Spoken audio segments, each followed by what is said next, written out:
ma'am, kung ato balikan ang implementation guidelines ng program, ang part yun ng LGU po dito is part of the monitoring. Yun, sakto magitong gingon sa ato mga sanggunian na i-make sure yun na mo ang monitoring. But as to the qualification nga paghas-has no, kung sino ang mahimong beneficiary, nagid na siya depende sa result sa gitawag nga validation. Sakto man sa gingon ni Ma'am Phil.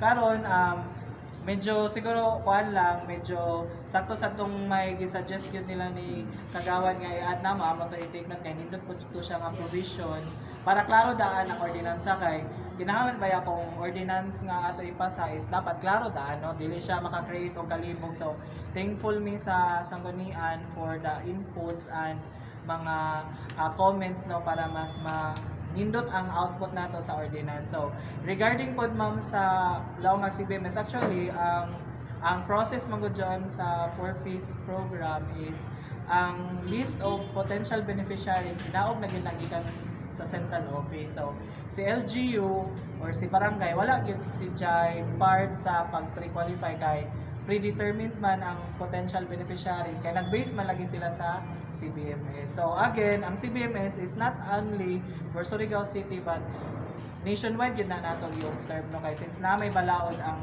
pag-use sa CBMS. So I think the government, the local government unit, the national government is compliant ra pod sa balaod nga CBMS no. So kung ako nang ihatag ang law nga regarding CBMS is katong Republic Act para sa basin na ganahan mo magbasa para dugang po ninyo pag-explain matabangan mi. So CBMS law is Republic Act 11315 or the Community Based Monitoring System Act.